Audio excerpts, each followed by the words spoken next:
기도하겠습니다. 하나님 아버지, 감사합니다. 사랑하는 성도들이 주의 이름으로 모여 주의 거룩하신 이름을 함께 찬송하게 하심에 감사합니다. 주의 대속의 은혜와 부활의 능력을 믿는 마음으로 예배하오니 함께한 성도들에게 긍휼을 베풀어 주옵소서. 주의 성령께서 우리의 마음을 붙들어 주사 깨어 주를 예배하고 주의 말씀을 잘 들을 수 있도록 도와주옵소서. 주께 집중할 수 있도록 우리의 마음이 전심으로 주를 향할 수 있도록 성령께서 이끌어 주옵소서. 말씀 가운데 주의 강하심과 왕되심을 확신하게 하시고 동시에 우리의 부족함과 연약함을 깨닫게 하옵소서. 여전히 우리 소견에 오른 대로 행하려는 부분이 남아있음을 고백합니다. 또한 우리의 마음을 헛된 것에 빼앗겨 우리의 눈이 어두워질 때도 있음을 고백합니다. 그러나 이런 부족한 우리들에게 소망이 있는 것은 우리 주님이 이루신 구원과 간구하심 때문입니다. 주의 변치 않는 사랑과 성실하신 은혜가 우리를 붙들고 있기 때문임을 믿습니다. 돌같이 굳은 마음을 제거하시고 살같이 부드러운 마음 주심에 감사드립니다. 주님이 우리의 힘과 승리와 온전한 구속자가 되심을 말씀 가운데 기억하고 주를 더욱 굳게 붙잡고 살게 하옵소서. 사랑하는 모든 성도들이 복음 안에 거하여 주님이 주시는 기쁨과 위로와 평강을 누리며 살게 하옵소서. 불러 구원하여 주신 믿음의 가정들과 언약의 자녀들을 지켜주시고 맡겨주신 생업을 통해 주를 드러내며 자랑하게 하옵소서.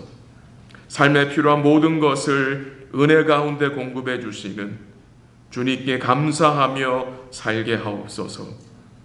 여러 가지 삶의 어려움과 아픔과 육신의 고통 중에 있는 성도들을 위로하여 주시고 회복시켜 주옵소서. 믿음으로 걷는 그 과정에 주님이 함께 하심을 믿고 주의 선하심을 구하며 주께 복종하게 하옵소서. 오늘도 우리를 말씀 앞에 세우셨으니 거룩하신 주의 뜻을 우리로 잘 깨닫게 하셔서 배우고 확실한 일에 거하게 하옵소서. 사랑하는 모든 성도들이 주의 은혜 안에서 강하게 하옵소서. 예배를 통해 주님이 모든 영광을 받으시고 모든 것을 주께 감사드리며 우리의 영광의 왕이신 예수님의 이름으로 기도합니다. 아멘.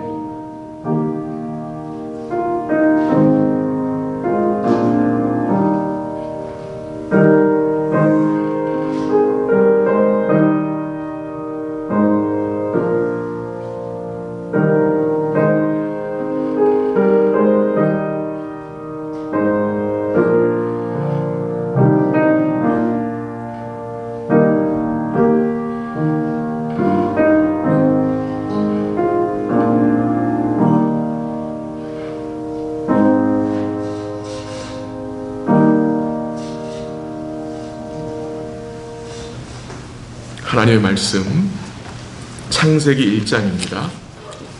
창세기 1장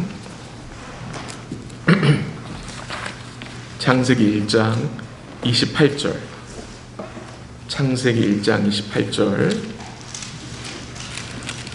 같이 한 목소리 읽겠습니다. 창세기 1장 28절 다 같이 시작. 하나님이 그들에게 복을 주시며 하나님이 그들에게 이르시되 생육하고 번성하여 땅에 충만하라. 땅을 정복하라. 바다의 물고기와 하늘의 새와 땅에 움직이는 모든 생물을 다스리라 하시니라. 아멘. 한 절 더 볼게요. 제일 마지막 성경 요한계시록 17장 14절. 요한계시록 17장 14절. 요한계시록 17장 14절 같이 읽습니다. 14절 시작. 그들이 어린 양과 더불어 싸우려니와 어린 양은 만주의 주시요 만왕의 왕이시므로 그들을 이기실 터이요 또 그와 함께 있는 자들 곧 부르심을 받고 택하심을 받은 진실한 자들도 이기리로다. 아멘. 그리고 여러분 가지고 계신 소규리 문답 26번 6페이지 제일 위에 있어요. 26번 제가 문제를 읽으면 여러분 답을 읽으시면 되겠습니다. 문 26 그리스도께서는 왕직을 어떻게 수행하십니까? 그리스도께서는 우리를 자기에게 복종하게 하시고 우리를 다스리시고 보호하시며 자기와 우리의 모든 원수를 억제하시고 정복하심으로 왕직을 수행하십니다. 아멘. 저희가 지난 시간에 그리스도의 제사장 직분에 대해서 말씀을 나누었습니다. 이 그리스도의 제사장 직분은 죄인된 우리가 하나님과의 관계를 회복하는 유일한 길을 제공합니다. 그리스도는 단번에 자기 몸을 온전한 제물로 드리셨고 부활하시어 우리를 위해 영원히 간구하시는 온전한 중보자가 되신다고 제가 말씀을 나누었습니다.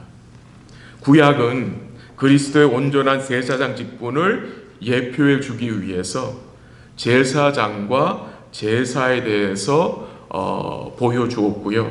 그 제사장 직분과 제사를 그리스도가 오셔서 온전히 이루심으로 우리의 구원을 이루어 주신 것입니다. 그리스도의 온전한 대속은 하나님의 공의를 만족시켰다고 했고요. 또한 우리를 하나님과 어떻게 했다고 했죠? 화목하게 했다고 했습니다. 그래서 이제 주 안에 거하는 성도는 그리스도의 직분에 참여된 자들이라고 또한 말씀을 드렸습니다.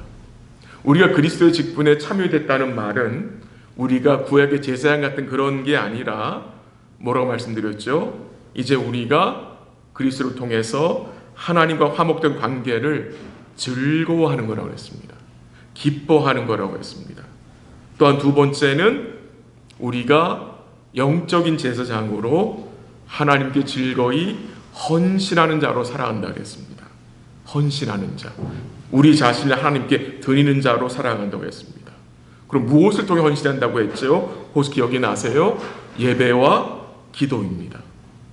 예배를 통해 하나님을 기뻐하며 기도를 통해 주님과 깊은 사귐 가운데 살아가는 것이 거룩한 제사장적 삶이라고 말씀을 드렸습니다. 오늘은 이제 그리스도의 왕직에 대한 말씀을 나누도록 하겠습니다. 그리스도의 왕직. 먼저 잠시 설명을 드리고 싶은 내용은 구약의 왕에 대해서, 구약에 나타나는 왕의 역할에 대해서 잠시 말씀을 나눕니다. 이스라엘의 왕은 단순히 한 나라를 통치하는 왕이 아닙니다. 이스라엘의 모든 왕들은 하나님의 통치를 대신 구현하는 일을 감당하는 것입니다. 이해가 되세요, 여러분? 이스라엘의 왕은 다른 세상 왕들 같이 그냥 한 나라를 다스리는 게 아니라 이스라엘의 왕은 하나님을 대신하여 통치하는 거예요. 그러니까 대리 통치란 말입니다.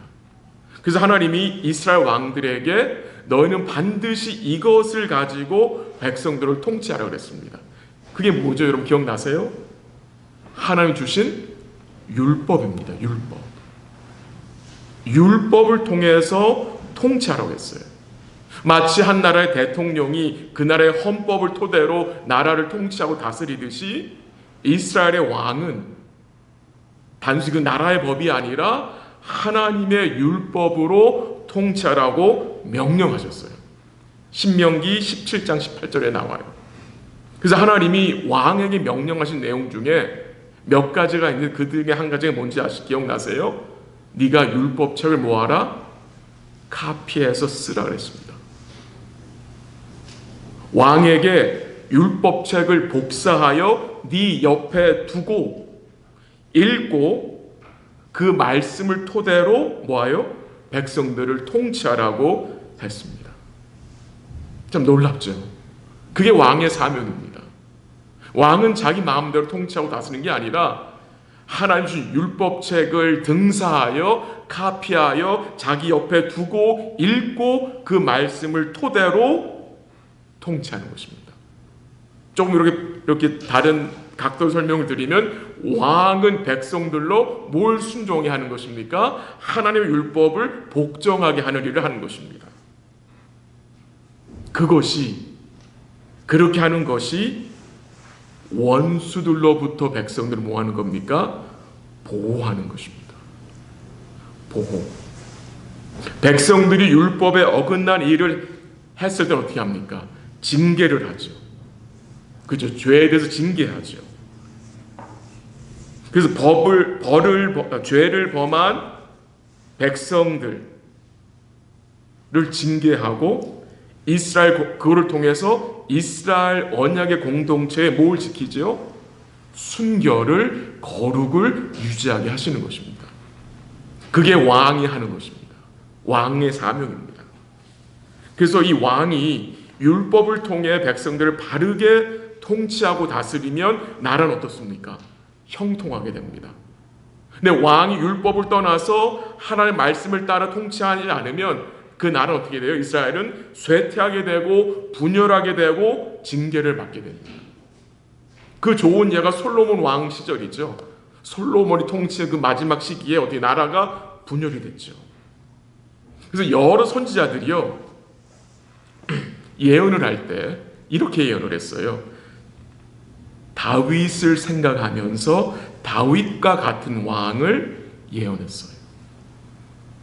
에스겔 선지자도 그렇게 했어요. 한번 제가 읽어드리게 들어보세요. 에스겔 34장 24절인데 들어보십시오. 나 여호와는 그들의 하나님이 되고 내 종 다윗은 그들 중에 왕이 되리라.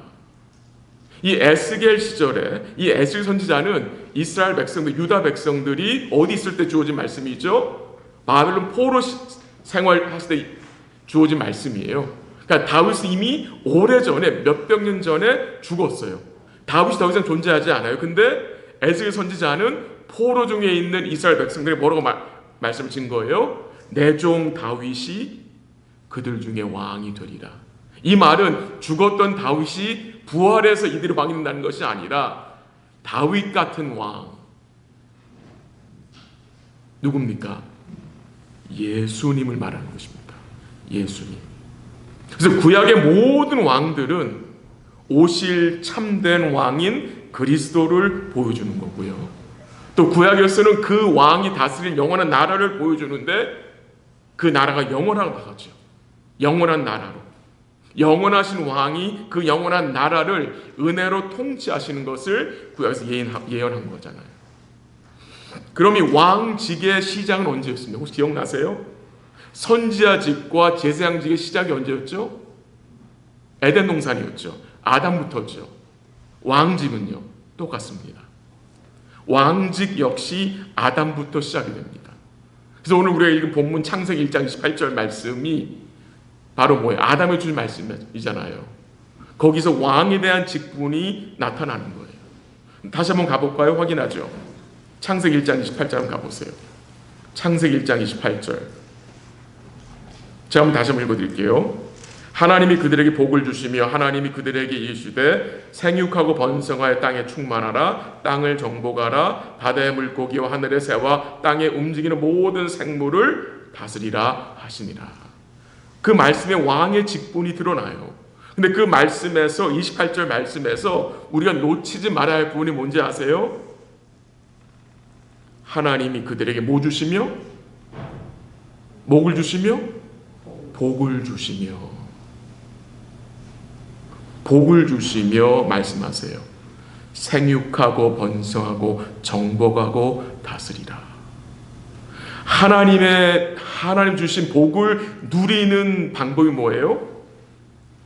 왕의 직분을 사는 거예요. 왕의 직분을. 이스라엘의 왕이 받은 이 왕직은 아담이 받은 그 왕직의 연장선상에 있는 것이고요. 이스라엘의 왕직은 오실 참된 왕을 우리에게 예표해 주는 거예요. 여기까지가 왕에 대한 서론인데요.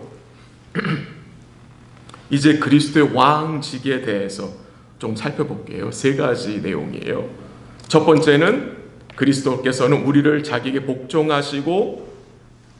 복종하심으로 왕직을 수행했고, 두 번째는 우리를 다스리고 보호하심으로 왕직을 수행하셨고, 세 번째는 자기와 우리의 모든 원수를 억제하시고 정복하심으로 왕직을 수행하셨다. 이 세 가지 내용인데요. 첫 번째, 우리를 자기에게 복종하게 하심으로 왕직을 감당하셨습니다.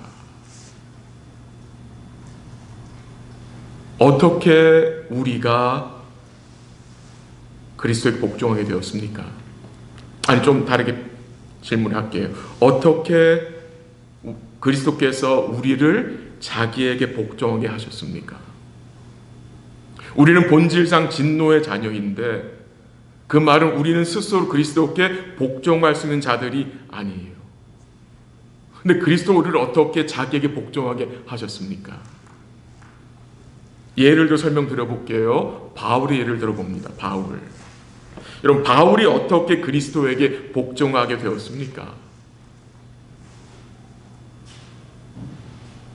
바울이 자기 발로 스스로 예수님 걸어와서, 예수님, 이제부터는 제가 당신을 섬기고 복종하겠습니다 라고 해서 그게 시작된 겁니까? 아니죠. 주님이 바울을 찾아오셨죠.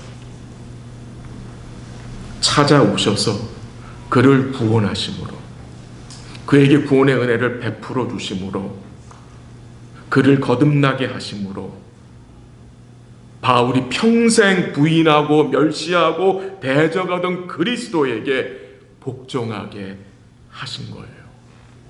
여러분 믿으세요? 이 바울의 모습이 우리의 모습이잖아요.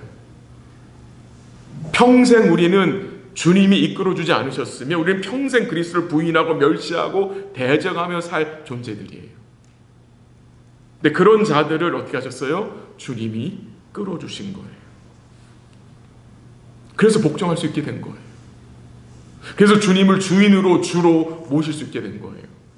에스겔 11장 19절 20절 들어보십시오.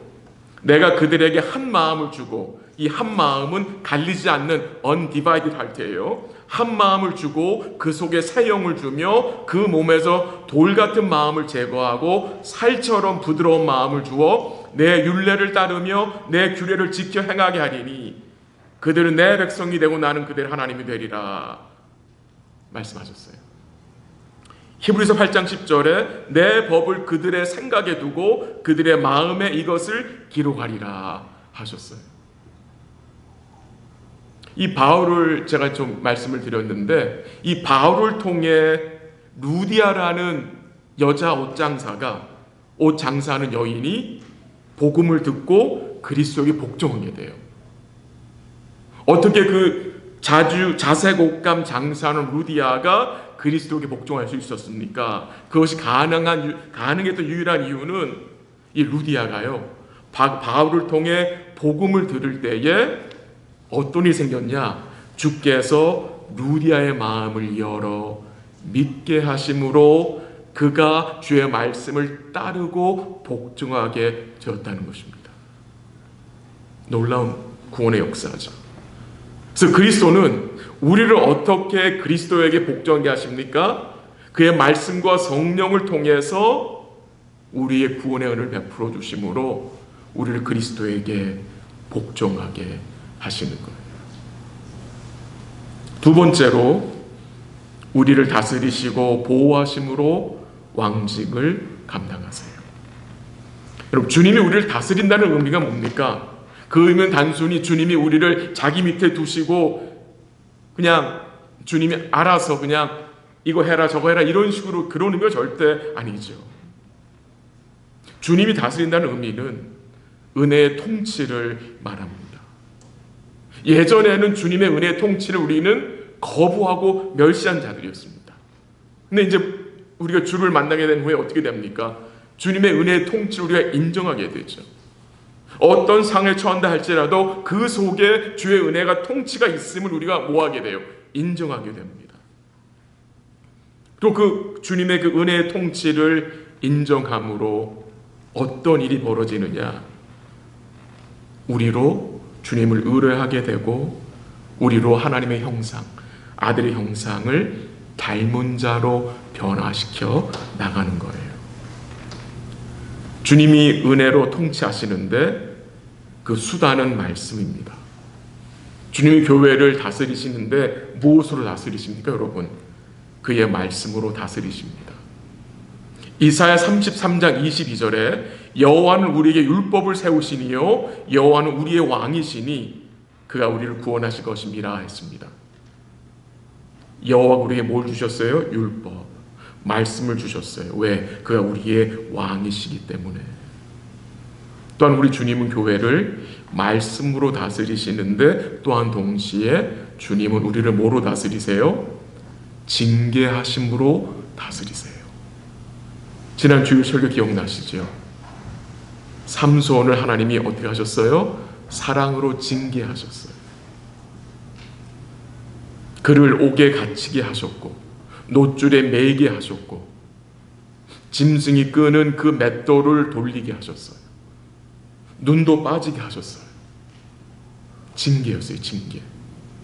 징계는 심판이 아니죠. 또 하나님의 징계는 하나님의 삼손을 버렸다는 증거도 절대 아니에요. 그 징계를 통해서 하나님의 은혜를 뭐예요? 깨닫게 하시는 거예요. 주님 우리를 다스리시는데 주님은 징계를 통해서 교회를 다스리세요. 징계를 통해 각 성도들과 교회의 거룩과 순결을 지키세요. 여러분이 듣는 설교나 성경 공부, 말씀 묵상이 하나의 작은 징계들이에요. 우리가 말씀 안에 들어오게 되면 그게 바로 보호를 받는 거예요. 우리가 말씀의 울타리 안에 거할 때에 그게 보호를 받는 거예요. 주님 우리를 보호해 주세요. 주님 우리를 보호하시는 것이 가능한 것이 이유가 무엇입니까? 그리스도보다 큰 이가 없기 때문에 그가 우리를 보호할 수 있는 거잖아요. 바울이 이런 고백을 했어요. 여러분 한번 같이 가볼까요? 여러분 아시는 구절이지만 한번 같이 가보죠. 로마서 8장 한번 가보세요. 로마서 8장 신약성경 로마서 8장 38절 39절 251면입니다. 로마서 8장 38절 39절 38절 여러분 읽고 39절 읽게요. 시작. 내가 확신하노니 사망이나 생명이나 천사들이나 권세자들이나 현재 일, 장래 일, 능력이나 높음이나 깊음이나 다른 어떤 피조물이라도 우리를 우리 주 그리스도 예수 안에 있는 하나님의 사랑에서 끊을 수 없느니라. 아멘. 사도 바울이 확신하는 게 있어요. 그가 뭘 확신합니까? 그 어떤 것도 자신을 그리스도 예수 안에 있는 하나님 사랑에서 뭐 할 수 없다는 확신이에요? 끊을 수 없다는 거예요. 왜 우리를 하나님의 사랑에서 끊을 수 없습니까? 왜 마귀가, 왜 죄가, 왜 사망의 권세가 우리를 그리스도 예수 안에 있는 하나님 사랑에 끊을 수 없습니까? 그 이유는 마귀와 죄와 사망의 권세가 이제 주 안에 있는 성도들에게 통치권을 행사할 수 없기 때문입니다. 왜 행사할 수 없습니까? 주님이 마귀와 죄와 사망의 권세를 이기셨기 때문입니다. 이기셨기 때문에. 그 본문 아니고 오늘 제가 같이 읽은 38절에 권세자들이 나오죠. 권세자들. 그 권세자들은 단순히 나라의 정치인들을 말하는 게 아니고요. 영어 성경에서 권세자들을 디몬으로 말했어요. 디몬. 마귀로 말했어요. 마귀들이 여러분과 저를 하나님 사랑에서 끊지 못해요. 끊지 못한다는 거예요. 너무나 놀라운 일 아닙니까, 여러분? 그 어떤 것도, 마귀도 우리를 그리스도 안에 있는 하나님의 사랑에서 끊을 수 없는 거예요. 그래서 37절에 사도 바울이 뭐라고 말해요?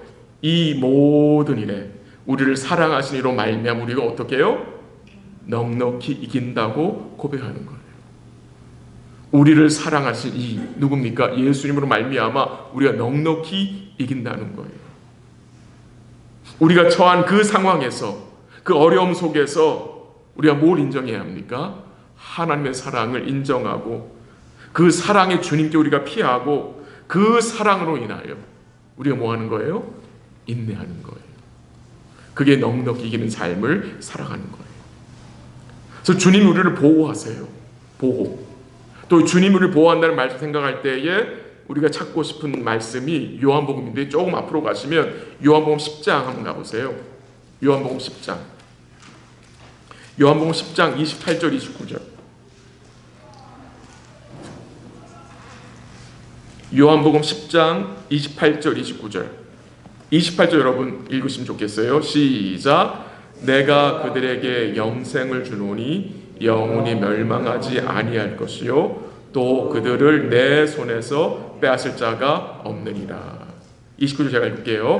그들을 주신 내 아버지는 만물보다 크심에 아무도 아버지 손에서 빼앗을 수 없느니라.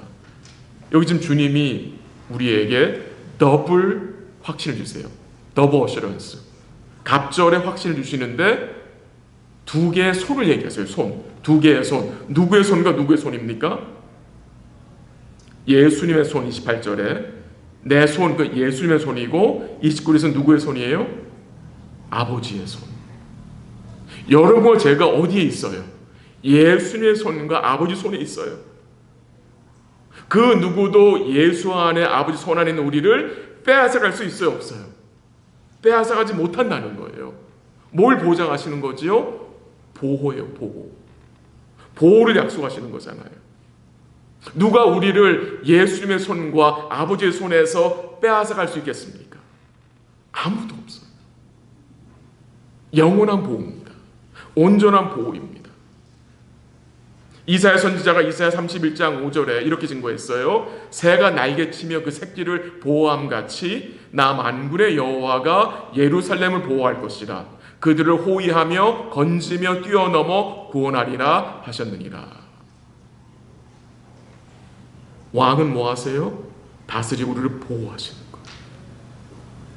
새가 날개치며 새끼를 보호하듯이 주님이 우리를 호위하시는 거예요. 마지막으로 세 번째는 자기와 우리의 모든 원수를 억제하시고 정복하심으로 왕직을 감당하세요. 제가 시편 3편 1절 한번 읽어드리게 들어보세요. 다윗의 고백이거든요. 이렇게 고백을 했어요. 여호와여 나의 대적이 어찌 그리 많은지요 일어나 나를 치는 자가 많으니이다 라고 고백을 했어요. 이 다윗의 대적, 이 다윗의 원수가 누군가요? 일어나서 다윗을 치려는 자들이 어떤 자들인가요? 그들은 단순히 다윗을 싫어하고 괴롭히는 자들이 아니에요. 이들은 다윗이 나라를 잘 다스리지 못해서 생겨난 반대 세력이 아니에요. 야당이 아니라는 말이에요. 그럼 다윗을 치려고 하는 자들이 누구입니까? 보통 우리는 원수라는 단어를 생각하면 어떤 생각이 들어요?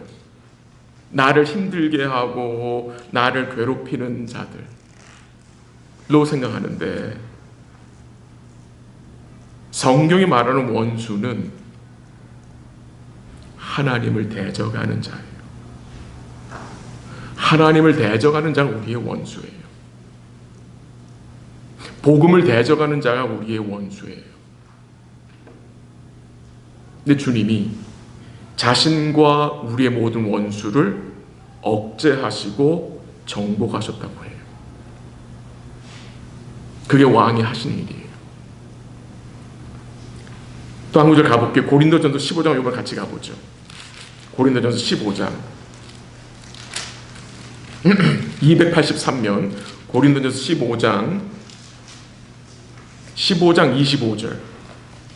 고린도전서 15장 25절 26절. 15장 25절 여러분 한번 읽어보세요. 25절 시작. 그가 모든 원수를 그 발 아래에 둘 때까지 반드시 왕노릇 하시리니. 26절 제가 읽을게요. 맨 나중에 멸망받을 원수는 사망이니라.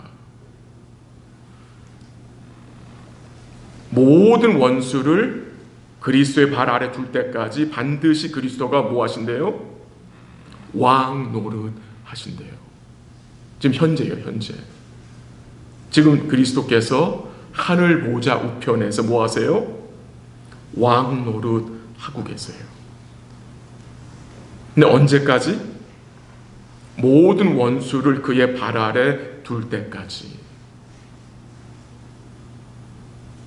이 전쟁이 끝날 때까지, 원수를 다 항복시키게 만들 때까지. 이 전쟁이 언제 시작된 전쟁인지 여러분 기억나세요? 창세기 3장 15장부터 시작된 전쟁이에요. 하나님이 메시아를 통해서 그의 백성들을 죄와 뱀의 후손에서부터 건져내는 전쟁. 구원이죠, 구원. 이 구원을 아직도 이루시고 계시죠. 그렇죠? 아직 우리 주위에, 아직 우리 가족 중에 구원받아야 할 분들이 계시죠. 그 일을 주님이 지금 뭐하고 하시는 거예요? 계속해서 역사하시고 이루어 가시고 계신 거예요. 그리고 주님이 재림하셔서 제일 나중에 멸망시킬 원수가 뭐예요? 사망이에요, 사망. 사망. 그래서 우리 항상 놓치지 말아야 할 내용은 이것인데요.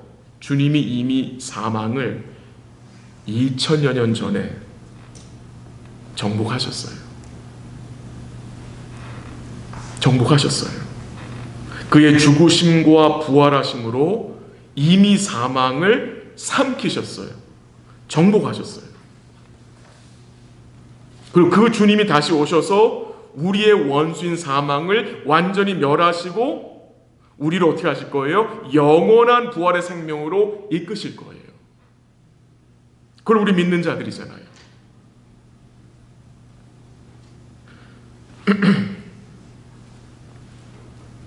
주님이 우리를 이미 사망의 권세에서 건져주셨어요.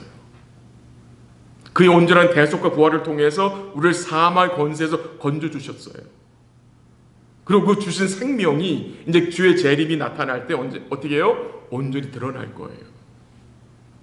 우리 온전히 부활의 몸을 입게 됨으로 영원한 생명을 주님과 함께 영원한 천국에서 누리게 될 거예요. 그래서요, 성도에게 있어 사망은 이렇게 생각하시면 좋겠어요. 이미 정복된 원수. 그게 성도에게 사망이라는 의미인 것 같아요.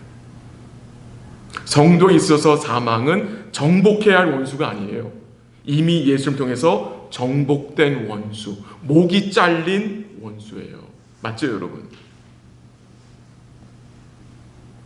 비록 사망이 아내의 사망과 남편의 사망과 부모님의 사망과 때로는 자녀들의 사망이 우리에게 아픔을 주고 슬픔과 고통의 시간을 주는 건 사실이지만 그 슬픔과 아픔 역시 주님 위로하실 것이고요. 성도의 사망은 멸망을 향한 사망이 아니라 그 사망을 통해 영원한 나라로 들어가는 문과 같은 것이라고 제가 말씀을 드렸습니다. 그래서 사망을 우리가 담담하게 받아들일 수 있는 겁니다. 예수님 때문에. 그가 사망을 멸하셨기 때문에. 맞죠, 여러분? 예. 23절 한번 보십시오. 23절. 고린도전서 15장 23절 같이 시작. 그러나 각각 자기 차례대로 되리니 먼저는 첫 열매인 그리스도요, 다음에는 그가 강림하실 때에 그리스도에게 속한 자요. 아멘. 뭘 증거해요? 그리스도가 부활의 첫 열매라고 말씀하시죠. 첫 열매라는 말은 첫 수확이란 말이잖아요. 그 말은 우리에게 뭘 암시하죠? 둘째 열매, 셋째 열매, 넷째, 다섯째 쭉 추수할 것이 뭐예요? 남아있다는 말이죠. 뭘 보장하는 거예요? 그리스도의 부활은 그가 부활의 첫 열매가 되셨기 때문에 그리스도에 속한 모든 성도들의 부활을 뭐 하는 거죠? 개런티, 보장하는 것을 증거하는 거예요. 그 부활 때문에 성도는 사망에 대해서 담대하게 받아들일 수 있는 거예요. 이것이 성도가 가진 사망에 대한 그 반응입니다. 말씀을 정리해 볼게요. 우리가 선지자직에, 그리스도의 선지자직에 참여되었듯이, 또한 그리스도의 제사장직에 참여되었듯이, 또한 우리는, 또한 교회는 그리스도의 왕직에 참여되어 있습니다. 왕직에. 우리는 그리스도가 우리의 왕 되심을 드러내야 합니다. 어떻게 드러낼 수 있습니까, 여러분? 그리스도가 나의 왕이심을 어떻게 드러낼 수 있습니까? 먼저 그리스도가 우리의 왕이심을 믿어야 합니다. 믿음으로 드러냅니다. 이 그리스도가 어떤 왕입니까, 여러분? 어떤 왕입니까? 그리스도는 하나님이 세우신 왕입니다. 시편 2편 6절에 내가 나의 왕을 내 거룩한 산 시온에 세웠다 그래요. 예수님이죠. 그럼 뭘 말씀하세요? 그 아들에게 입맞추라. 그 아들에게 입맞추지 않는 자는 저주를 받으리라. 그러나 그 아들에게 피하는 자는 어떻대요? 복을 받게 된다 그랬어요. 이 왕이 어떤 왕이냐? 하나님이 세우신 왕이고요. 또한 이 왕은 마태복음 28장 18절에 이렇게 쓴 거예요. 하늘과 땅의 모든 권세를 소유하신 왕입니다. 하늘과 땅의 모든 권세를 소유하신 왕이에요. 그래서 사도 바울이 이 그리스도에 대해서 뭐라고 증거합니까? 한번 같이 가볼까요? 마지막으로 고린도전서 조금 뒤로 가시면 에베소서가 나와요. 에베소 한번 가보세요. 에베소 1장 311면 에베소 1장 20절, 21절, 22절. 에베소 1장 20절, 21절, 22절. 20절 여러분 읽어주세요. 시작. 그의 능력이 그리스도 안에서 역사하사 죽은 자들 가운데서 다시 살리시고 하늘에서 자기의 오른편에 앉히사. 아멘. 하나님이 그리스도를 살리셔서 어떻게 하셨어요? 하나님이 하늘에서 자기 오른편에 앉히셨다고 하죠. 21절 제가 읽을게요. 그리고 그 그리스도가, 그 왕이신 그리스도가 어떤 모습이에요? 모든 통치와 권세와 능력과 주권과 이 세상뿐 아니라 오는 세상에 일컫는 모든 이름 위에 어떤 왕? 뛰어나게 하시고. 22절 같이 시작. 또 만물을 그의 발 아래에 복종하게 하시고 그를 만물 위에 교회의 머리로 삼으셨느니라. 그럼 이 왕이 어떤 왕입니까? 모든 이름 위에 뛰어나신 왕이에요. 그리고 만물 위에 교회의 머리로 계신 왕이고요. 만물을 그의 발 아래 복종하게 하실 왕입니다. 그 왕이 여러분과 저의 왕이라는 거예요. 그렇다면 이 왕이, 이 모든 이름 위에 뛰어나신 이 왕이, 만물 위에 계신 이 왕이, 만물을 그의 발 아래 복종하게 하실 이 왕이 우리의 왕인데, 이 왕이 우리 삶 속에서 오늘 하루 살아가면서, 오늘 우리 가정에서, 우리 직장에서, 우리 삶의 현장에서 그리스도가 왕이 되셨습니까? 라는 질문을 던집니다. 우리가 그 섬기는 그 섬김의 자리에서 그리스도가 왕 되십니까? 그리스도가 왕이심을 우리가 인정하고 그의 은혜의 통치를 드러내고 그 통치에 순종하고 우리가 살아갑니까? 질문을 던집니다. 왕과 백성의 관계에서 가장 중요한 것은 무엇입니까, 여러분? 복종일 것입니다. 복종. 우리가 어떻게 우리 삶 속에서 그리스도가 왕이심을, 그가 우리의 왕 되심을 드러내고 살 수 있습니까? 아직 교회 나오지 않는 자녀에게, 아니면 가족에게, 부모님에게 어떻게 우리가 그리스도가 왕이심을 드러낼 수 있습니까? 복음으로, 오직 복음으로만 이것은 가능합니다. 언제 우리를 통해서 왕이신 그리스도가 드러납니까? 여러분 다 경험하셨을 겁니다. 우리가 복음 안에서 기뻐할 때입니다. 복음에서 기뻐할 때. 여러분, 제자들의 문제가 뭐라고 생각하세요? 이 제자들의 가장 큰 문제. 왜 제자들이 제자화 되지 않았다고 생각하죠, 여러분? 훈련이 부족했습니까? 예수님을 3년 동안 따라다니면서 같이 있었는데 이 제자들이 왜 제자화가 안 됐느냐? 여러분 어떻게 생각하십니까? 그들이 예수님을 하나님의 아들로 그리스도로 믿었지만 그들이 제자화 되지 않은 근본적인 이유는 그들이 복음을 이해하지 못했기 때문입니다. 여러분 동의하십니까? 그들은 예수의 십자가 달려 돌아가실 때 어떻게 했어요? 다 도망간 사람들입니다. 그들은 왜 예수님 예루살렘 올라가시는지 그 이유를 몰랐어요. 베드로까지도 몰랐습니다. 베드로는 예수님이 그 십자가 길로 가는 것을 절대 가시면 안 된다고 예수를 뭐까지 했어요? 책망까지 했어요. 그게 문제였습니다. 제자들이 제자화 되지 않은 것은 다른 이유가 아닙니다. 그들이 복음에 대해서 바로 이해하지 못했기 때문에. 그럼 조금 다르게 표현해서 그들이 언제 그들이 제자로서 정말 합당한 삶을 살게 되었습니까? 주님이 주신 그 복음을 바로 인식하고 그 복음의 부요함을 깨달았을 때입니다.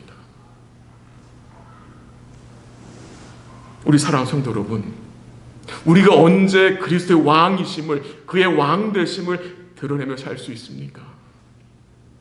복음을 기뻐할 때입니다.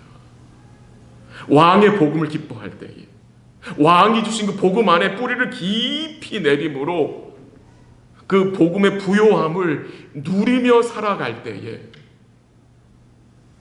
우리를 통해서 그리스도의 왕 되심이 드러납니다.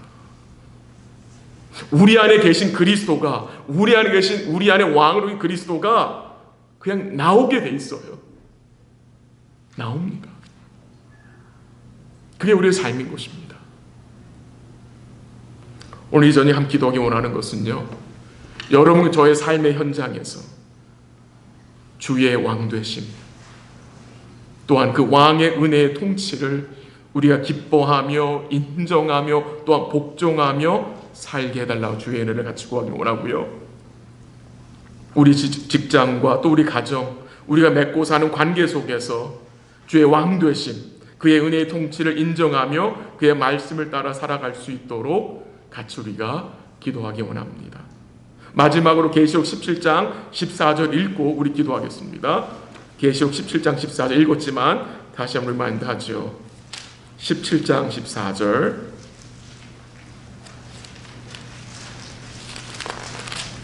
계시록 17장 14절 같이 읽습니다. 시작. 그들이 어린 양과 더불어 싸우려니와 어린 양은 만주의 주시요 만왕의 왕이심으로 그들을 이기실 터이요 또 그와 함께 있는 자들 곧 부르심을 받고 택하심을 받은 진실한 자들도 이기리로다. 아멘. 우리 어린 양이 어떤 분이세요? 만주의 주 만왕의 왕이라고 증거하고 있죠. 그리고 그가 어떤 분이세요? 이기실 터이요. 이미 이기셨습니다.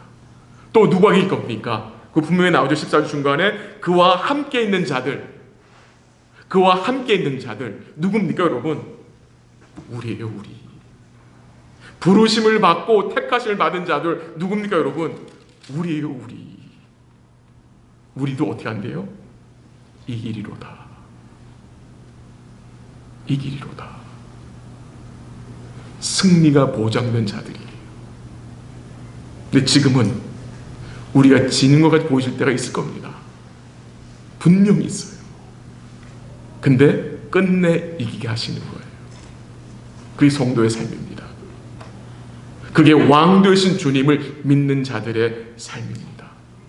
남은 주간도 우리 사랑하는 성도들의 삶을 통해서 그리스도가 왕이심을 의뢰하고 그의 왕 되심이 우리의 현장에서 우리의 가정과 직장과 삶의 그 모든 영역에서 드러낼 수 있기를 간절히 기도합니다. 같이 기도하겠습니다.